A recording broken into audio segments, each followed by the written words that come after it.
Hidden is the operative word, not suffering that presents in the conventional, socially legible forms that suffering usually takes, the visible distress, the expressed grief, the specific behavioral changes that communicate to the people around someone that things are not well. The avoidant suffering does not present in these forms. The avoidant suffering is by the operation of the same psychological mechanisms that have governed the avoidant's interior life across the entirety of their relational history, comprehensively concealed from the people around them, concealed with varying degrees of success from themselves.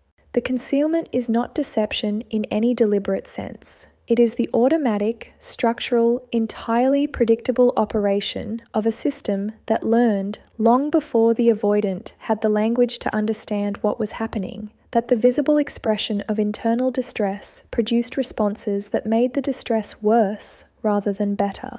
The concealment is survival logic applied to a context in which survival is no longer the operative frame. It is the child's solution still running in the adult's interior, still preventing the suffering from finding the external expression that might actually, if met with genuine care, rather than the original attachment environment's inadequate responses, begin to resolve it. The hidden signs are the leakage through this concealment, the specific, subtle, behavioral, and relational tells of someone whose system is working at capacity to contain something that is, at its current volume, pressing against the limits of what the containment can manage. The first hidden sign, the hyper-efficiency of their external life. The avoidant who is not suffering maintains a functional relationship with their external life, engaged with their work, their commitments, their daily structure in the ordinary, sustainable way of someone whose interior is not generating the kind of pressure that requires significant management. The engagement is real but not driven, present but not effortful. The ordinary, baseline functioning of someone whose interior is not at war with itself. The avoidant who is deeply suffering shows a different quality of external engagement, the hyper-efficiency, the specific, driven, almost compulsive quality of someone who is filling every available hour with activity, achievement, forward motion. The calendar that has no gaps, the project completion that accelerates past the ordinary pace, the social engagement that expands precisely in the period when one might expect the suffering to produce withdrawal. This hyper-efficiency is the management strategy in its most observable form. The interior is generating pressure at a volume that requires active, continuous distraction to prevent from surfacing. The activity is the distraction.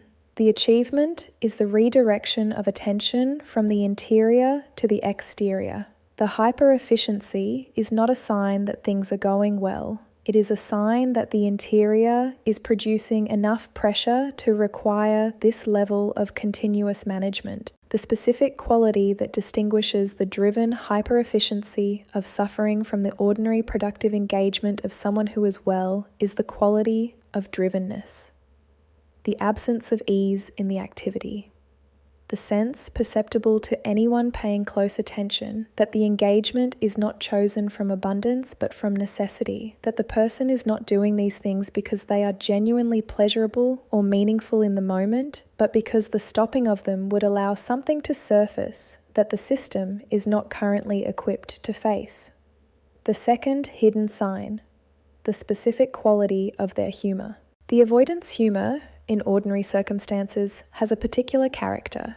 Intelligent, often dry, arriving with the specific timing and the specific angle of someone who sees the world from a slightly different vantage point and finds the gap between the official version of things and the actual version genuinely, consistently amusing. The humor is real. It is one of the avoidant's most genuinely accessible expressions, requiring less vulnerability than emotional disclosure, less exposure than direct caring, less risk than the various forms of honest self-revelation that the management system is most vigilant about. When the avoidant is deeply suffering, the humor changes quality. It becomes darker, more specifically self-directed. The self-deprecation that was previously occasional and light acquires a weight that the lightness was specifically designed to prevent. The jokes about the avoidant's own limitations, their difficulty with closeness, their tendency toward distance, the various specific expressions of the pattern that the humor was previously able to acknowledge at a comfortable remove, arrive with less remove, with something that has the quality of genuine edge rather than the quality of amusement. The darkness is the suffering finding expression through the only channel that does not require the acknowledgement that it is suffering. Humor is the avoidant's most trusted vehicle for the undisclosed. What cannot be said directly can sometimes be said as a joke, and what is said as a joke carries, for those paying attention, the specific weight of what the joke is about rather than the specific lightness that the joke form is supposed to provide. The avoidant, making dark, specifically self-directed jokes about the things the suffering is about, is not making light of their situation. They are disclosing it in the only form currently available. The third hidden sign, the disruption of their relationship with solitude. Solitude is, for the avoidant, usually a resource rather than a burden. The chosen, valued, actively sought state of someone who finds in solitude the specific relief of not having to perform, not having to manage, not having to maintain the various relational calibrations that social engagement requires. The avoidant's solitude is typically inhabited with a quality of ease, the specific ease of someone who is genuinely comfortable with their own company, who has built a rich enough interior life that the absence of external engagement does not produce the restlessness that it produces in people who rely more heavily on connection for their regulation. The avoidant who is deeply suffering has lost this ease with solitude. The solitude that was previously a resource has become a threat because the solitude removes the distraction, removes the activity and the achievement and the social engagement that the hyper-efficiency was generating as a management strategy, removes all the externally directed attention and leaves the avoidant alone with the interior that the management has been working to prevent them from being alone with. The disruption manifests as the avoidant filling their previously comfortable alone time with noise. The television that is on, not because they are watching it, but because the silence carries too much of what the silence contains. The phone engagement that replaces the reading or the reflective activity that previously constituted their solitude. The social engagements accepted that previously would have been declined in service of the valued solitude. The avoidant who is seeking company from the distraction of presence rather than from the genuine desire for connection is an avoidant who has lost the comfortable relationship with solitude that is one of their most reliable signs of interior equilibrium. The fourth hidden sign, the reduced threshold for irritability. The avoidant's ordinary emotional regulation gives them a relatively high threshold for irritability in most interpersonal contexts.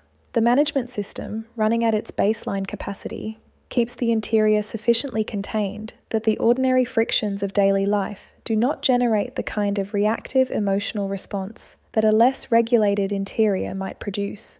The avoidant is often, from the outside, one of the more composed people in a given environment, capable of engaging with difficulty and frustration with a measured equanimity that reflects the genuine effectiveness of the regulation they have developed.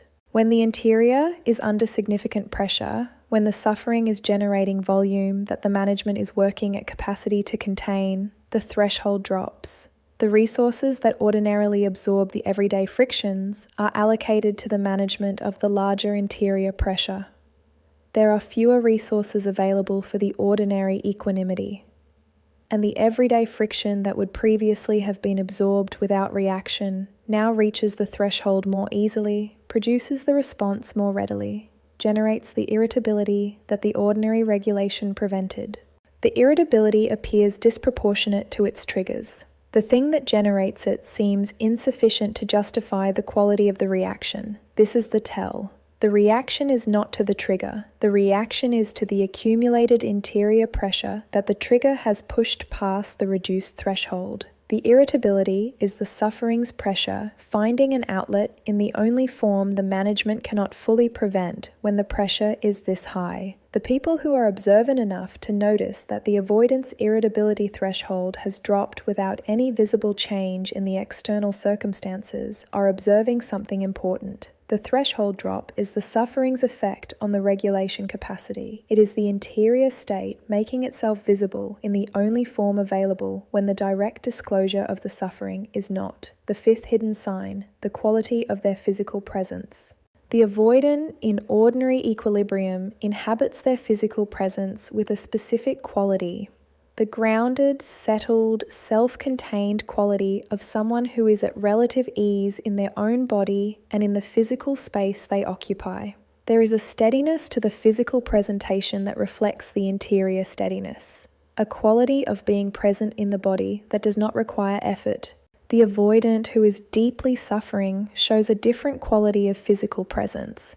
Not the obvious physical signs of distress that are socially recognizable, not the visible agitation, the expressed physical manifestation of grief, the subtler disruptions, the quality of stillness that has become controlled rather than natural, the specific, almost imperceptible quality of someone who is holding themselves together rather than simply being together.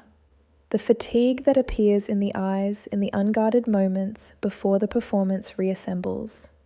The specific quality of physical presence that is slightly effortful, not dramatically, not in any way that would be obvious to someone not specifically looking for it, but in the particular way that maintaining composure under pressure is always, to some degree, effortful. The body carries what the management prevents from being disclosed through other channels. The interior pressure has a somatic expression. The suffering that is not being expressed verbally, not being disclosed relationally, not being allowed to surface through the emotional channels that the management has closed, finds its way into the physical in the subtle ways that suffering always does. The specific quality of the avoidant's physical presence, for someone who knew what their physical presence looked like in ordinary equilibrium, is the most honest available reading of what is happening in the interior. These 5 hidden signs are not a guide to helping the avoidant process what they are carrying.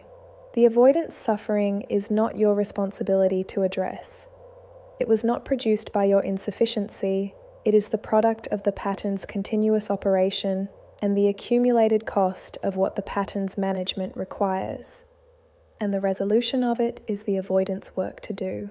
But these signs are real. They are the suffering making itself visible in the only forms the avoidance system permits. They are the evidence that the composed exterior is not the complete picture, that underneath the hyper-efficiency and the dark humor and the disrupted solitude and the reduced threshold and the quality of the physical presence, something is happening that the management is working very hard to prevent from being acknowledged. The avoidant is not fine. They may be functioning. They may be, by every external measure, managing adequately.